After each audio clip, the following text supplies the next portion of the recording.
ان دنوں Pakistani social media پر ایک مسیحی نوجوان کا تذکرہ عروج پر ہے، لیکن آج ہم کامران بشیر مسیح کے حوالے سے بات نہیں کریں گے، بلکہ ہم آج ایک اور مسیحی نوجوان کا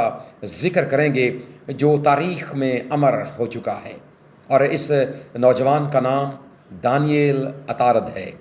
اور یہ پاکستان آرمی میں سیکنڈ لیفٹیننٹ کے عہدے پر فائز رہا ہے اور اپنی خدمات کو سر انجام دیتا رہا ہے۔ 1971 کی پاک بھارت جنگ یقیناً پاکستانی تاریخ کا ایک انتہائی اہم واقعہ ہے، ناقابل فراموش واقعہ ہے، اور اس جنگ میں، اس واقعے میں بہت سے لوگوں نے، بہت سے نوجوانوں نے، چاہے وہ پاکستان آرمی کا حصہ، چاہے وہ پاکستان نیوی کا یا پھر پاکستان ایئر فورس کا حصہ رہے ہیں، یقیناً ہر کسی نے جتنا وہ کر سکتا تھا اس نے اپنے ملک کے دفاع کے لیے کیا، اور انہی نوجوانوں میں ایک نوجوان یہ مسیحی دانیل اطارد بھی شامل تھا، جو پاکستان آرمی میں سیکنڈ لیفٹیننٹ کے چونکہ عہدے پر تھا، یہ بھی اپنے ان نوجوانوں کو ساتھ لے کر جو اس کے ادارے کی طرف سے دیے گئے تھے، یہ اپنے ملک کی حفاظت اور اس کی سرحد کی حفاظت کرنے پر مامور تھا۔ اب جب دونوں طرف سے گولیوں کی برسات جاری تھی تو اپنے ملک کے دفاع میں یہ نوجوان بھی شدید زخمی ہو گیا، اور جب یہ شدید زخمی ہو گیا تو اسے آرمی کے ایک ہاسپٹل میں لایا گیا، اور جب یہ ہسپتال میں پہنچتا ہے تو وہاں پر ایک آرمی ڈاکٹر اس کے سینے سے وہ گولیاں نکالتا ہے جو اس کو جنگ کے دوران لگی تھی۔ اب چونکہ زخم بہت زیادہ تھے اور یہ اپنی زندگی کی اس وقت آخری سانسیں جی رہا تھا، اس نے ڈاکٹر سے مخاطب ہو کر ایک بات کی کہ ڈاکٹر صاحب، میری یہ وصیت بھی ہے اور میری یہ آپ سے درخواست بھی ہے کہ جو گولیاں آپ میرے سینے سے نکال رہے ہیں یہ میری ماں کو ضرور دکھائی جائیں، اور پھر میری ماں سے یہ بھی کہا جائے کہ تیرے بیٹے نے اپنے وطن عزیز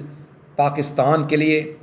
اس کے دشمن کا مقابلہ کرتے ہوئے اور اپنے اس حلف کو جو اس نے اپنے ملک کے دفاع کے لیے اٹھایا تھا اس کا پاس رکھتے ہوئے، اس کا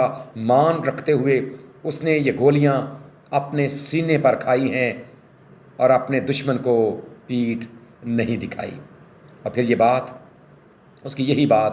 اس کی ڈائری میں بھی لکھ دی گئی، اور یہ نوجوان بعد میں جو جام شہادت نوش کر گیا، اس کے جو کمانڈنگ آفیسر تھے اس وقت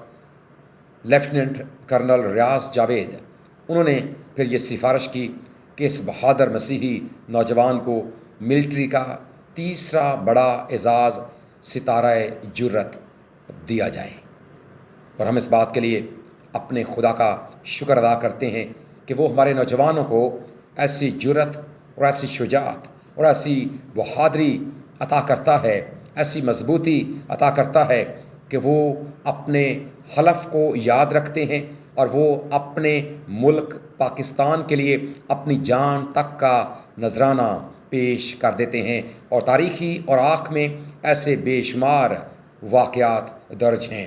اور یوں تو ظاہری سی بات ہے جسے بھی موقع ملتا ہے وہ اپنے ملک کے لیے ایسا ہی کارنامہ سر انجام دینے کی کوشش بھی کرتا ہے، اس کی یہ خواہش بھی ہوتی ہے اور اس نے یہی حلف بھی اٹھایا ہوتا ہے، لیکن ہم اپنے مسیحی نوجوانوں کے لیے یقیناً خدا کا شکر ادا کرتے ہیں، وہ چاہے پاکستان ایئر فورس میں ہوں،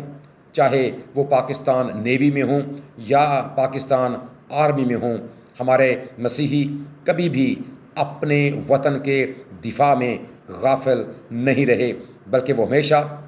نہ صرف اپنے ملک کے لیے دعا کرتے ہیں بلکہ جب کبھی عمل کرنے کا وقت آتا ہے تو وہ اپنے عمل سے بھی یہ ثابت کرتے ہیں کہ ہم مسیحی اپنے وطن عزیز پاکستان سے محبت رکھتے ہیں، اور اس کی محبت میں ہم کسی بھی حد تک جانے کے لیے تیار ہیں۔ اور آج بھی ہم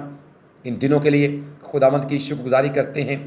جنگ کا جو ماحول رہا اس میں ہمارے خدا نے ہمارے ملک کو شاد و آباد رکھا۔ ہم اس بات کے لیے خداوند کی شکرگزاری کرتے ہیں۔ ہم اپنے ملک کے اداروں کے لیے، جن اداروں میں خاص طور پر پاکستان ایئر فورس ہے، پاکستان نیوی ہے، پاکستان آرمی ہے، ہم ان اداروں کے لیے خدا کا شکر ادا کرتے ہیں کہ ان اداروں نے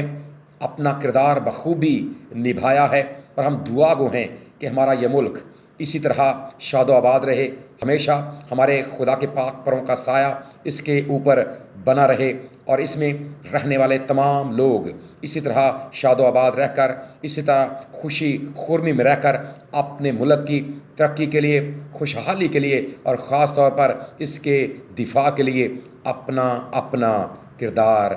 ادا کرتے رہیں۔ پاکستان زندہ باد۔